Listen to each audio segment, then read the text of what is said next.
Bom dia, querido irmão, graça e paz da parte do nosso Senhor Jesus, amém. É bom podermos estar juntos mais uma vez para estudarmos a palavra do nosso Deus, podermos manter esse contato, aprofundarmos mais e mais na lei do nosso Deus. Eu queria convidar você nesse instante a orar. Feche seus olhos, vamos falar com o nosso Deus. Pai, graças nós damos ao teu santo nome. Obrigado, meu Deus, pela tua misericórdia, pelo teu amor. Pai, visita teu povo espalhado sobre a face da terra nesse instante, ó Deus. Teu povo que agora participa da Escola Bíblica Dominical. Dá-nos direção, ó Deus, a tua palavra que nós iremos estudar. Nos ajuda, Deus, a melhorar cada dia mais. Nos conforta, ó Deus, no amor do Senhor. É o que nós pedimos ao Senhor no nome de Jesus. Amém. Amém, irmãos.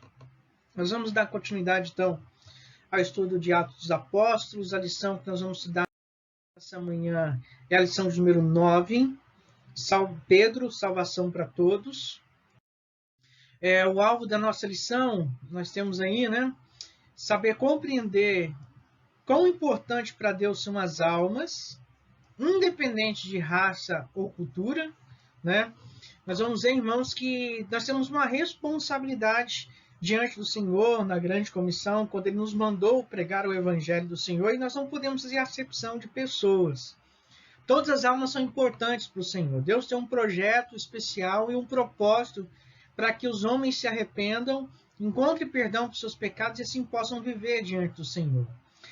Aprender a valorizar o exemplo, ou seja, estimulando-nos pelo testemunho tanto de Pedro, o apóstolo, mas ao mesmo tempo também nos estimular a viver o Evangelho de forma prática. Buscar seguir o exemplo de Pedro, ou seja, objetivando a evangelização. E aí eu queria fazer aqui um parênteses e dizer o seguinte: irmãos, esse tempo de isolamento, a Igreja do Senhor está tendo uma oportunidade ímpar de pregação do Evangelho. Nós devemos aproveitar esse momento para usar as nossas redes sociais, não somente, irmãos, para dissimular ou dissipar ou promulgar as informações sobre essa pandemia que nós estamos vivendo. Mas este é um momento ímpar, porque as pessoas estão com o coração aberto para receber uma mensagem de esperança. E por isso nós, como Igreja do Senhor, precisamos aproveitar essa oportunidade agora de fato, podermos partilhar essa palavra de esperança e levar essa expectativa, ou seja, levar essa esperança ao coração dessas pessoas, para que de fato elas possam se encontrar com o Evangelho do Senhor. Evangelizar, irmãos, não é só entregar um folheto. Evangelizar, de fato, é pregar a palavra do Senhor.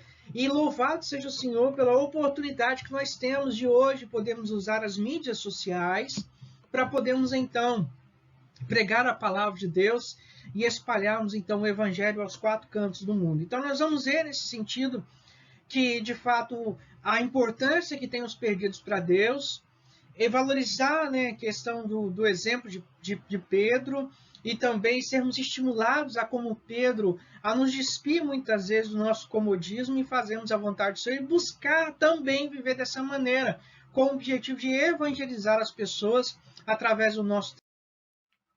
Diante disso, é interessante nós observarmos que Lucas agora, ele deixa Paulo em Tarso, por quase 2 capítulos, e ele volta agora a sua atenção justamente ao testemunho, ao exemplo do apóstolo Pedro.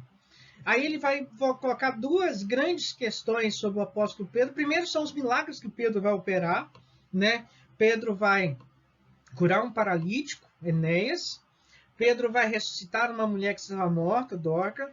E Pedro vai partilhar agora e vai ver de forma prática quais são os objetivos do Senhor para a vida do homem na questão da conversão de Cornélio. Pedro vai ter uma visão maravilhosa, nós vamos ver. E nessa visão, ele ainda redunda dentro dele aquela questão nacionalista de achar que a nação de Israel era a única nação escolhida pelo Senhor para ser salva. E o Senhor diz: olha, Pedro, você precisa deixar isso de lado, porque você não pode dizer que é impuro aquilo que eu purifiquei. E Pedro vai ser tratado nessas circunstâncias. Nós vamos ver também que isso, de alguma maneira, é um desafio para nós, como Igreja do Senhor. Aí entendemos que precisamos, de fato, levar a palavra de Deus aos 4 cantos da terra.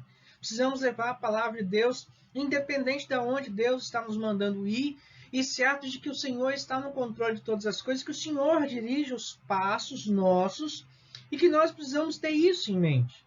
A igreja do Senhor não pode viver o luxo de dizer, olha, não vou pregar naquela região porque é uma região perigosa, é uma região que, se formos lá, corremos perigo de vida e aquela questão toda. Nós precisamos entender, irmãos, que como igreja do Senhor, nós temos a missão de levar a palavra do Senhor, independente da onde essa palavra vai. Mas é interessante nós, antes de entrarmos no milagre de Pedro, nós pensarmos um pouquinho e relembrarmos um pouquinho quem era Pedro, né?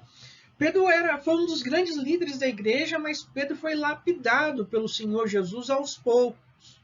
E nós vamos ver que Pedro era um homem simples, era um homem pescador. Ele era dono de uma empresa, sócio ali de Zebedeu, no ramo da pesca, e daquela região ali, né, da Judéia, iam todos os peixes naquela região da Galileia, era onde todos os peixes eram pescados e mandados para a região nobre da Judéia, para os nobres da Judéia. Então Pedro era um empresário do ramo de pesca que havia recebido do Senhor Jesus o chamado de Deus para poder ser pescador de homens, mas nós vamos ver também, irmãos, que ele tem um papel importante logo na primeira caminhada da igreja após a subida, a ascensão de Jesus aos céus, após um Pentecostes. Nós vamos ver o papel de liderança que esse homem, é inquestionável o papel dele, de importância para a igreja, mas nós vamos ver que Pedro era um homem que era marcado por ele era oscilante e impulsivo.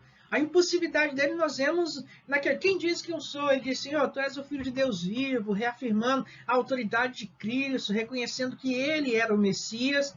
Mas nós vemos a impulsividade dele, olha, esses aí vão te abandonar, Jesus, mas eu não te abandono não, eu vou com você até o fim, eu vou morrer com você.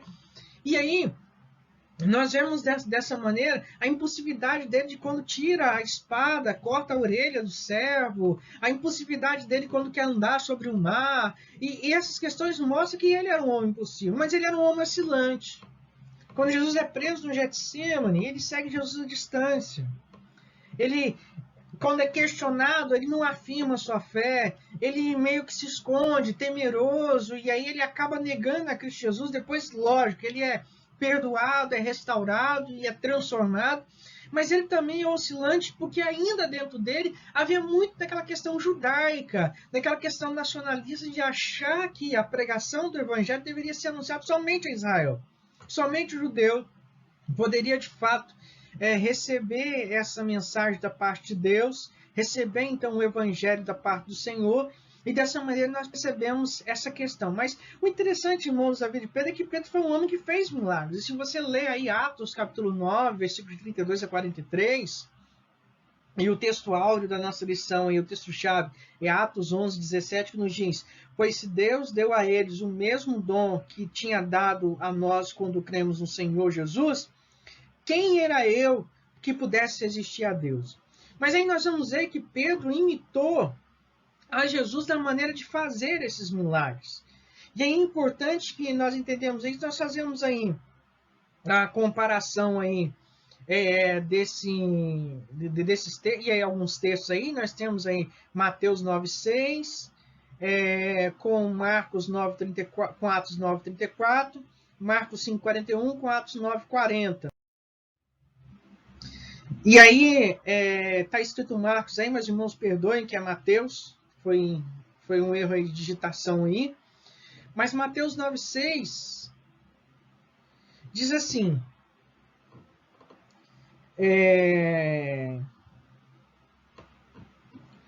mas para que vocês saibam que o Filho do Homem tem na terra autoridade para perdoar pecados, disse ao paralítico, levante, pega a sua maca e vá para casa. Aí nós vemos em Atos 9,34, Pedro dizendo a Enéas, Enéas, Jesus Cristo vai te curá-lo. Levanta-se, arrume a sua cama, e ele levantou-se imediatamente. Vamos dar só uma conferida aqui na referência aqui, para ver se a referência está errada mesmo.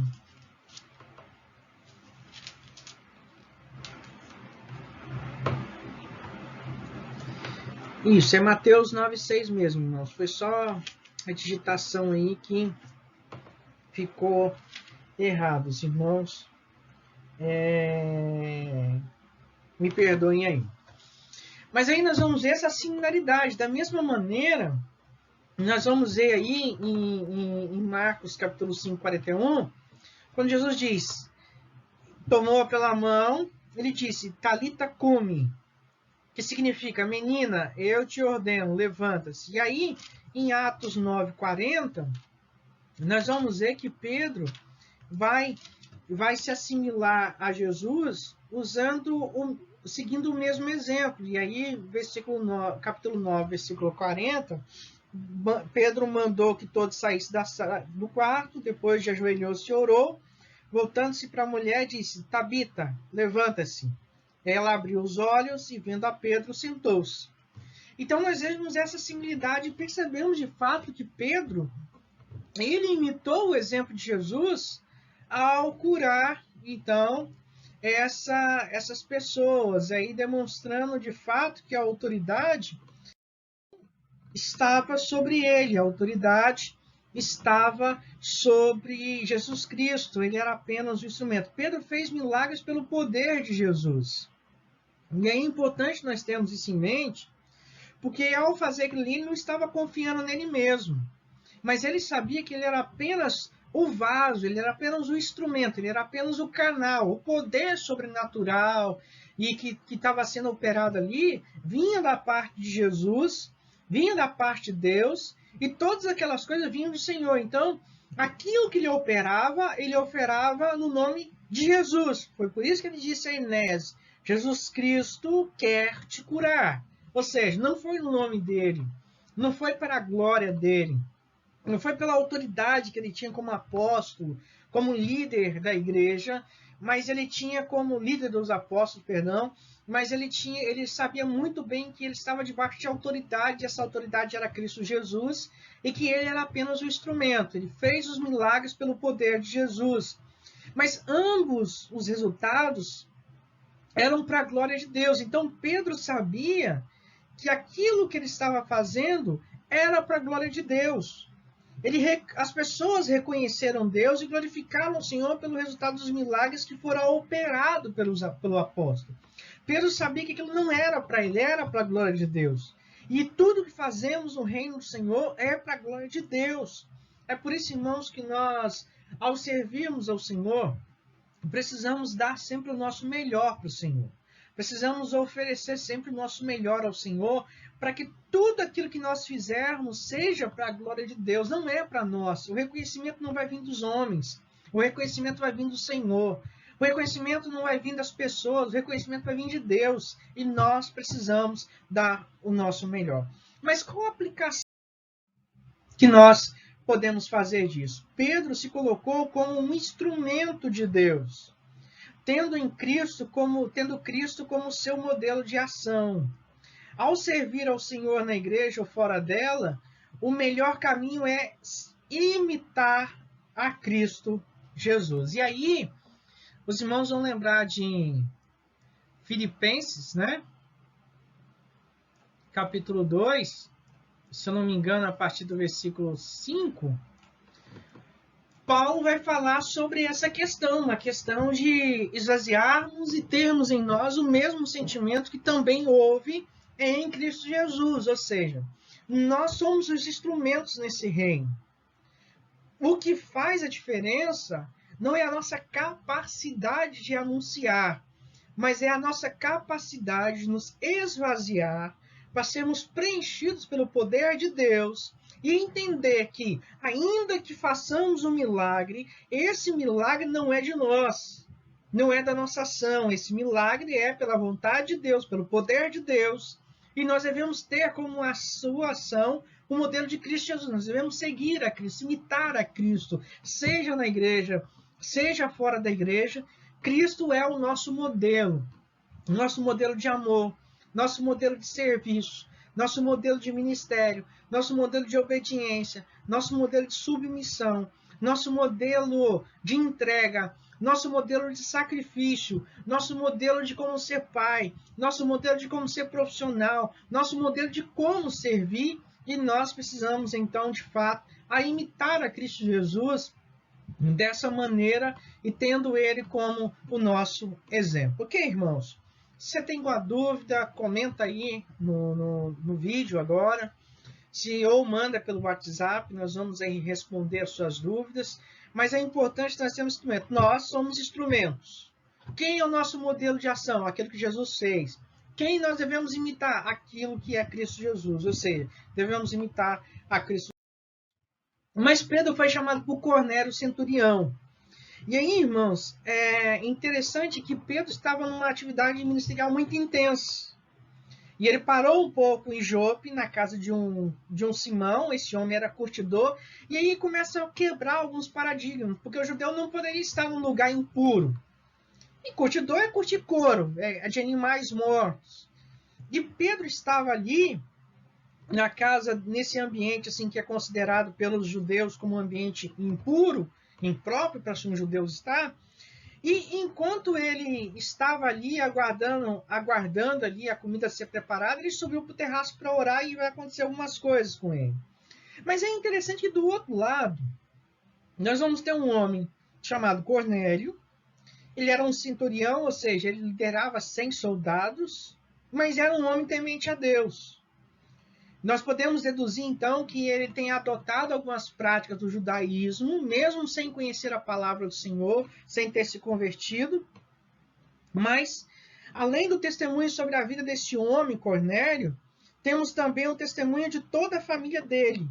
E aí nós vamos ver, irmãos, que Pedro, então, quando foi chamado por Cornélio, é numa época onde havia um grande abismo entre os judeus e os romanos, entre os judeus e os não-judeus, entre os judeus e os gentios, como vamos dizer assim.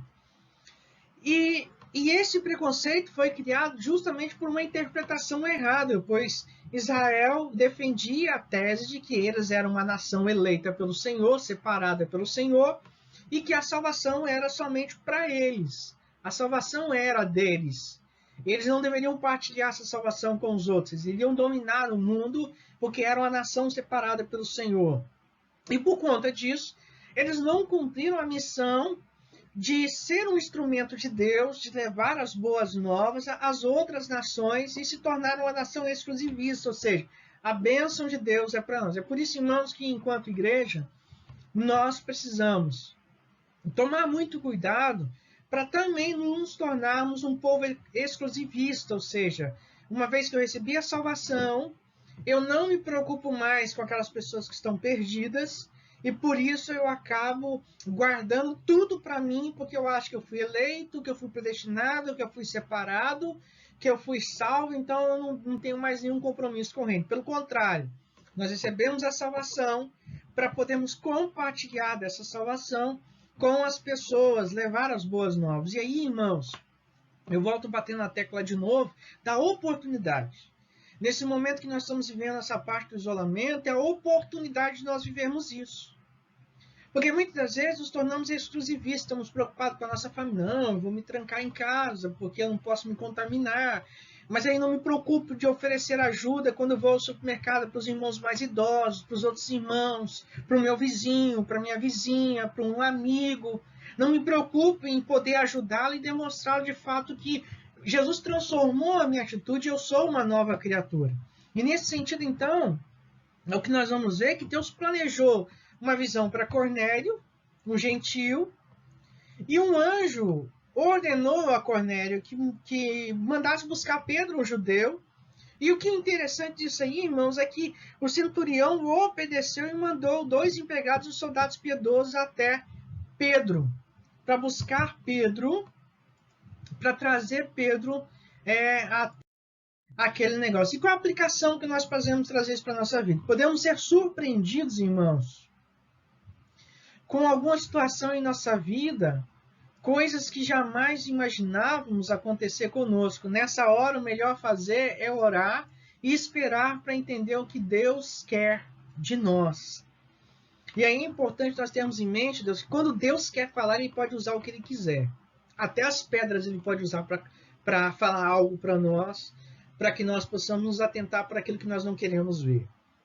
E dessa maneira, Pedro então entende, vai ter essa experiência com Cornélio, vai ter essa experiência da visão com o anjo e ele vai entender justamente isso, que nós podemos ser surpreendidos com coisas que jamais imaginaríamos que ia acontecer.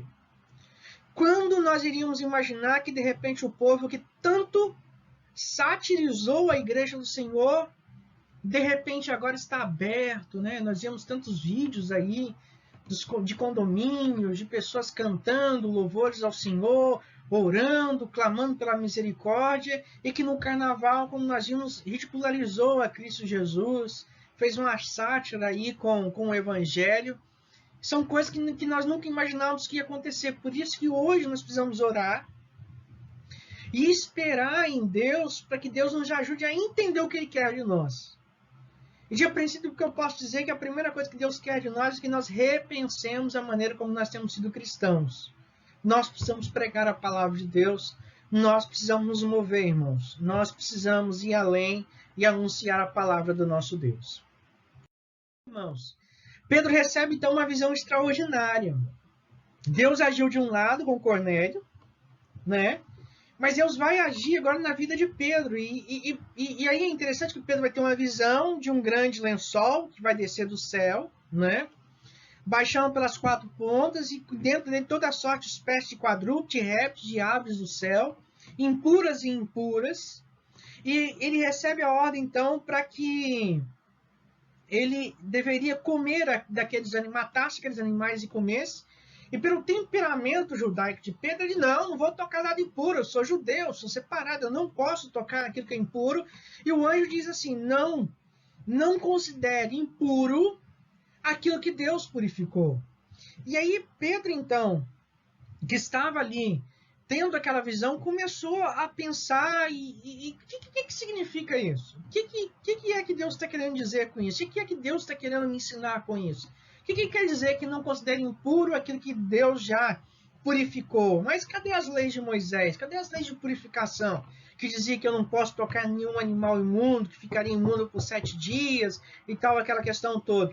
E quando ele está nesse questionamento, nós vamos ver então que vai chegar os homens, né, enviados por Cornélio, e o anjo do Senhor vai dizer a Pedro, confirmar a Pedro que Pedro deveria ir com eles, deveria seguir com eles nessa comitiva, deveria ir até a casa desse homem, e além disso, estava claro que Deus tinha um propósito ao fazer isso, que contrariava todo o sistema em que Pedro havia sido educado até a sua crença por muito tempo.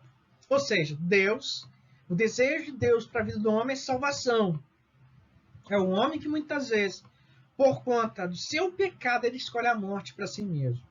E aí, irmãos, nós vamos ver então que Pedro, quando vai para a casa desse homem, para a casa de Cornélio, um homem conceituado entre os seus, e agora que recebe a mensagem de Deus, que deveria mandar chamar a Pedro, e nós vamos ver que Pedro, então, sai em comitiva, Pedro e sua equipe, formada por ele, os 3 homens do centurião e mais alguns irmãos daquela região, partiram então para Cesareia, onde morava então Cornélio. Era uma viagem mais ou menos que durava 9 horas. Quando chegou naquele lugar, o centurião, que ainda não conhecia a palavra, se prostrou, né? E o interessante é que aquele homem havia montado um grupo para esperar Pedro chegar. Esse grupo provavelmente era da sua família, dos seus amigos, dos seus familiares. E mesmo ele não sendo cristão, não entendendo o evangelho, ele montou esse grupo de pessoas esperando para que, no momento que Pedro chegasse, o evangelho também pudesse ser anunciado a essas pessoas. E quando ele viu Pedro, ele se prostrou diante de Pedro e foi imediatamente corrigido, né? A Pedro entrou na casa de Cornélio. E as primeiras palavras do apóstolo mostraram claramente que ele tinha entendido a mensagem corretamente, e ele logo anunciou que era proibido um judeu estar na casa de um não-judeu, de um gentil, mas que por ordem de Deus ele sabia que não deveria fazer essa distinção. Depois de perguntar a Cornélio a razão de sua chamada, Pedro pôde compreender melhor que Deus vinha trabalhando naquela missão, preparando o terreno de mais um coração que se abriria para a semente do evangelho. Por isso, irmãos, eu mais uma vez quero frisar que esse tempo que nós estamos vivendo é um tempo ímpar. Porque o Espírito Santo do Senhor já tem trabalhado o coração das pessoas para receber a mensagem do Evangelho. E por isso nós não podemos deixar de pregar o Evangelho. Essa semana eu escrevi uma pastoral, compartilhei com os irmãos aí, e o tema dessa pastoral era seja promotor da paz e não do caos, um agente do caos. E o que eu quero dizer é o seguinte, nós precisamos entender, irmãos, que essa oportunidade que nós estamos vivendo é a oportunidade que Deus está nos dando para podermos anunciar o Evangelho. Eu fico triste quando eu vejo muitas vezes que os cristãos perdem tempo para ficar partilhando informações somente dessa pandemia, chátiras em relação ao governo, chátiras em relação a alguns posicionamentos, mas não são capazes, irmãos, de pronunciar ou de dividir ou de anunciar uma palavra de esperança. Agora não é tempo, irmãos, de ficarmos discutindo política, se o presidente está certo, não está certo, se seria melhor outro presidente ou não, se seria melhor... Isso não vem ao caso agora, irmãos. O que vem ao caso é que é o tempo de pregar a palavra de Deus. É o tempo de anunciar o Evangelho do Senhor, porque os corações estão sendo preparados pelo Espírito Santo do Senhor, as almas estão sedentas por ouvir a palavra do Senhor, e nós precisamos, irmãos, anunciar a palavra do Senhor a essas pessoas que estão nos aguardando. E Pedro, quando chega ali e vê a confissão, vamos dizer assim, da boca de Cornélio, e o grupo que esperava, então Pedro estava ciente e pôde ter a conclusão no seu coração de que Deus já havia preparado o coração daquela pessoa, para receber o Evangelho, então assim entregarem suas vidas no Senhor. Pedro inicia a sua palavra dizendo: Deus não faz acepção de pessoas. E de fato Deus não faz acepção de pessoas. O problema é que nos nossos dias tem sido feita uma exegese, uma hermenêutica errada dessa expressão de Deus não faz acepção de pessoas. Quando Deus diz Deus não faz acepção de pessoas, ele quer dizer que o desejo dele é salvar todos os homens. Mas o que Deus faz, irmãos, é Deus não aceita o pecado dos homens. Mas muitas pessoas querem andar com Deus, querem estar com Deus, mas não querem abandonar os seus pecados, não querem mudar de vida. Deus não faz exceção. Mas ele não aceita os nossos pecados, porque se ele aceitasse os nossos pecados, não tinha necessidade de Jesus morrer na cruz por nós. E Jesus só morreu na cruz por nós porque somos pecadores, porque precisamos deixar os nossos pecados, porque os nossos pecados é o que fizeram separação entre nós e o nosso Deus. E dessa maneira, então, a questão de Pedro não era religião, mas era a sua nacionalidade. Dentro dele sentia um incômodo ainda de estar pregando para uma nação que na cabeça dele não merecia o Evangelho. Mas Cornélio havia abandonado todas aquelas coisas, o politeísmo, provavelmente se juntado ao monoteísmo, ou seja, um único Deus, e estendeu isso à sua vida, mas não podia ser salvo sem ouvir a mensagem genuína da salvação pregada por Pedro. Por mais, irmãos, que nós vemos palavras filosóficas de esperanças lindas sendo espalhadas por aí, as pessoas só poderão ser salvas a partir do momento que ouvirem a palavra do Evangelho, a mensagem de salvação pregada pelo povo do Senhor, e a partir desse momento entregarem suas vidas nas mãos do Senhor, reconhecendo que são pecadores, que são falhas e que precisam então da presença do Senhor. Mas veja, irmãos, que Pedro pegou o sermão à família de Cornélio, no Atos 10, versículos de 23 a 48, e veja alguns pontos importantes de resumo. Primeiro, Pedro anuncia que Jesus anunciou a salvação para Israel, mas ele é o Senhor de todos. Os irmãos vão se recordar de uma passagem que diz que ele veio para os seus, mas os seus o rejeitaram. Ou seja, a mensagem veio para Israel, mas Israel rejeitou o Messias, de maneira que o Senhor é Senhor de todos. A mensagem de salvação é para todos os homens. Mas os homens precisam se arrepender, os homens precisam deixar os seus pecados. Quando eu digo homens, irmão, eu digo homens e mulheres, independente do sexo, masculino ou feminino, os homens precisam se arrepender, precisam abandonar os seus pecados, precisam entender que só há um Senhor, um só Salvador, e esse Salvador é Cristo Jesus, nosso Senhor. Ele mostra que Jesus também cumpriu a profecia de Isaías capítulo 61. E se os irmãos se recordam, Isaías 61 é aquele texto muito lindo, quando Jesus entra ainda quando entra no templo e pede o rolo do profeta Isaías, e ele lê Isaías 61, que diz que o Espírito do Senhor está sobre mim, porque ele me ungiu para levar boas novas aos pobres e enviou-me para cuidar dos que estão com o coração quebrantado, anunciar liberdade aos cativos, libertação das trevas aos prisioneiros, a proclamar o ano aceitável do Senhor e o dia da vingança do nosso Deus, para consolar todos que andam tristes. E Jesus disse, hoje se cumpriu essa palavra. Então Jesus veio, é aquele que veio para anunciar o ano aceitável do Senhor. E quais são esse ano aceitável? As boas novas. As boas novas de grande alegria chegaram. Que boas novas essas? Há um Salvador, há um Redentor, há alguém que é a cruz do Calvário para nos dar a oportunidade para entrarmos na eternidade e recebermos a vida eterna. E dessa maneira, então, Jesus veio para cumprir essa profecia. Jesus também, irmãos, conviveu com Pedro e com os apóstolos. E aí Pedro queria mostrar para Cornélio que Jesus não era uma história. História é algo que aconteceu no passado e que nós contamos no presente. História é algo que nós inventamos, é um conto. Ou seja, as poesias, os contos de Manuel Bandeira, por exemplo, são histórias. São coisas inventadas que nós contamos. Mas Pedro deseja mostrar para Cornélio que Jesus não era uma história. Que Jesus não era uma história, mas que de fato Jesus havia vivido e estava com seus discípulos, seus apóstolos, e Pedro havia visto ele individualmente, havia andado com ele, Jesus havia estado com ele e seus discípulos. Outro ponto do sermão de Pedro é que Jesus sofreu a maldição e a vergonha que não merecia e o fez por nós. Ou seja, Jesus foi pendurado no madeiro não porque ele merecia, mas porque eu e você merecíamos. Nós vemos em Romanos que todos pecaram e por isso estão separados de Deus, estão destituídos da glória de Deus.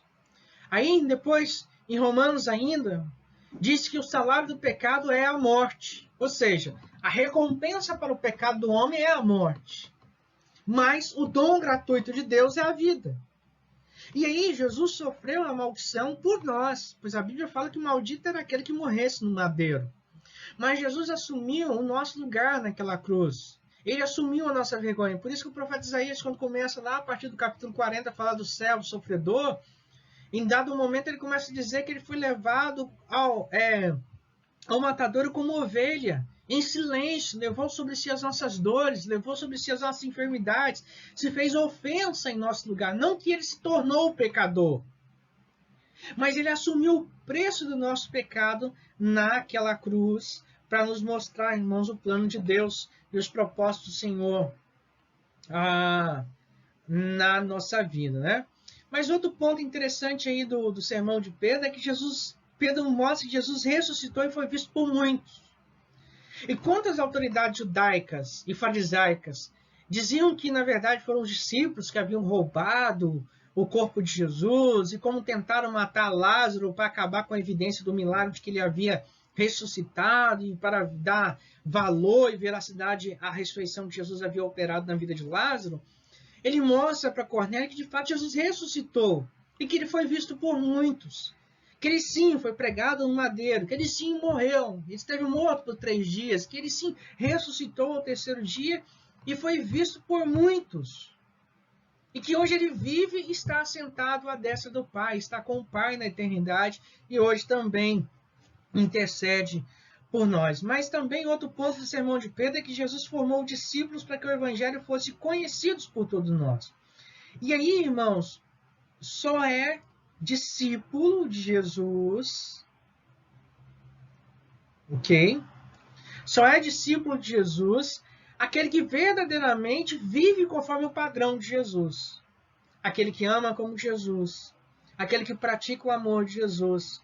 E aquele que prega o evangelho a todos aqueles que precisam ouvir, sem temer aquilo que é necessário. Uma das coisas, irmãos, que eu tenho muito acertada no meu coração é que Deus me chamou para pregar. E independente do que seja, irmãos, toda a oportunidade que eu tiver de pregar, eu vou pregar o Evangelho do Senhor. Minha vida está nas mãos do Senhor. Eu sei que Ele me chamou para fazer isso. Eu prefiro entrar no céu com as mãos calejadas e exaustas de tanto pregar o Evangelho, do que chegar nos céus com as mãos vazias, sem ter produzido nada pelo Evangelho. Jesus formou discípulos, ou seja, eu e você, para que o Evangelho pudesse ser conhecido por todos. E por isso, irmãos, que essa é a oportunidade que você tem de hoje anunciar o Evangelho, seja pelas mídias sociais, seja pelos aplicativos de mensagens que nós temos aí. Manda uma palavra de Deus para alguém, querido. Manda uma oração para alguém. Fala que você está orando pela vida dele. Manda uma palavra de esperança, dizendo que Jesus tem algo melhor, que Jesus está no controle de todas as coisas, que tudo coopera para o nosso bem, porque Ele é o nosso Rei, nosso Salvador. Não seja dissimulador do caos, irmãos. Vamos deixar de lado essas coisas, vamos nos concentrar naquilo que Jesus nos chamou para fazer, que é pregar o Evangelho de Jesus. Mas Pedro não havia acabado de pregar, e assim como no dia de Pentecostes, o Espírito Santo veio sobre todos aqueles que estavam ouvindo a palavra de Deus. E é interessante que é como se tivesse acontecido de novo aquela cena do Pentecostes. O Espírito Santo veio sobre eles naquele momento que eles estavam ali. E os irmãos que estavam com Pedro ficaram admirados com tudo que aconteceu. E após isso, Pedro os batizou. E como havia feito em outras visitas missionárias, gastou tempo com os novos crentes. Ou seja, esse gastar tempo com os novos crentes é justamente uma prática que nós, como igreja, abandonamos, que é uma prática chamada discipulado, é gastar tempo, irmãos. Muitas vezes nós pregamos, as pessoas se convertem, nós batizamos e deixamos de lado os novos crentes para que eles caminhem sozinhos. Mas Pedro nos mostra que o nosso comprometimento só termina quando esses estão prontos a reproduzir isso que foi feito com eles na vida de outras pessoas. E por isso, irmãos, nós precisamos retornar a essa prática. O discípulo requer discipulado. Só somos discípulos se formos discipuladores. E aí, então, mas a aplicação, irmãos, para hoje, para nós, nos mostra que Cornélio nos ensina que religiosidade e bom comportamento não constituem provas de salvação. Apenas o crer em Cristo é o suficiente. Além disso, a história de Pedro e Cornélio nos ensina a evangelizar todas as pessoas, independente de classe social, origem, raça ou credo. Então, presta atenção nisso aqui. Isso é uma afirmação muito importante. Nós devemos tomar muito cuidado para não nos tornarmos apenas religiosos. O que é o religioso? Religioso é aquele que tem compromisso com a religião, mas não tem compromisso com o Senhor dela. O religioso é aquele que cumpre uma pauta de compromissos, mas não cumpre a praticidade da palavra de Deus na vida dele. O cristão não, pelo contrário. O cristão honra o seu Senhor. Ele honra a palavra do seu Senhor. Ele entende a necessidade de levar essa mensagem a todas as pessoas, a levar essa mensagem independente que se envolva. Irmãos, entendo que nosso papel é pregar. Quando Pedro chegou na casa de Cornélio, o Espírito Santo do Senhor, Deus através do Espírito Santo do Senhor, através de Jesus Cristo, já havia preparado o coração daquelas pessoas para ouvirem a palavra. Nós precisamos pregar. Quem vai convencer é o Espírito Santo do Senhor. Mas Pedro, então, teve que justificar as suas ações. Nós vamos ver, então, que assim que a notícia se espalhou por toda Jerusalém, Pedro foi questionado sobre o que havia sucedido naquele lugar. Pedro teve que dar explicações. E Pedro, então, minuciosamente, como se diz, né? Perdão, ips lips, ou seja, letra por letra, ele descreveu cada detalhe daquela situação que aconteceu na casa de Cornélio. Ele escreveu tudo de maneira que deu aos irmãos a chance de reviver tudo aquilo que ele havia experimentado. E aí, nós vamos ver que, em primeiro lugar, Pedro falou sobre a visão da quebra das barreiras raciais. Ele falou sobre o lençol, que Deus havia dito que aquilo que ele havia purificado nós não deveríamos considerar impuro. Ele falou da maneira como Deus também atuou na vida de Cornélio antes mesmo dele conhecer a Cristo Jesus, e como o Espírito Santo veio poderosamente na vida daquelas pessoas, fazendo de fato essa separação. Essa separação, irmão, só existe na nossa cabeça. E aí é importante dizer mais uma vez aqui que isso não quer dizer que a igreja ela vai se tornar conivente com o pecado. A igreja precisa ser acolhedora, mas a igreja não pode ser inclusivista. O que significa inclusivista? É incluir pessoas que verdadeiramente não querem abandonar os seus pecados. Deus ama o pecador, mas Deus não aceita as suas práticas. Porque, mais uma vez eu digo, se Jesus aceitasse suas práticas, ele não teria morrido por nós na cruz do Calvário. A igreja precisa ser acolhedora, proclamadora da palavra do Senhor, mas dizer ao homem que se ele não se arrepender dos seus pecados, ele vai continuar na morte, vai receber a condenação por causa dos seus pecados.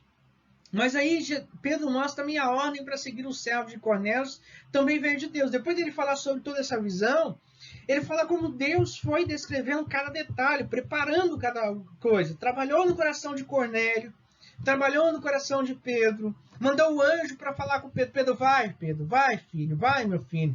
Olha, você vai entender o que eu estou querendo dizer, o que eu estou querendo te ensinar. Você vai entender mais uma lição que eu tenho para te ensinar. E nós precisamos, irmãos, ter o coração aberto a isso, aberto às orientações que vêm do Senhor, para podermos, então, pregarmos a palavra do nosso Deus e anunciarmos as verdades do Senhor. Mas Pedro mostra, então, uma ação preparatória, ou seja, Deus não agiu somente com Pedro. Jesus não trabalhou, através do Espírito Santo, somente no coração de Pedro, mas ele foi à frente trabalhando também, principalmente, no coração de Cornélio. E isso mostra para nós, irmãos, por que precisamos pregar. As pessoas podem até nos virar as costas hoje, mas nós precisamos ter em mente, irmãos, que quem é o convencedor, que convence o homem do seu pecado, não somos nós. É o Espírito Santo do Senhor. E nesse ponto eu digo assim, volto a frisar mais uma vez a minha fala do início da nossa aula, nós temos uma oportunidade ímpar em nossas vidas para pregar o Evangelho. Assim como as pessoas estão comovidas, com o coração aberto para receber uma mensagem de esperança, nós temos já o terreno preparado para lançar as sementes da palavra de Deus. Deus tem nos dado esse tempo para isso, irmãos. Acorda, igreja. Acorda, povo do Senhor.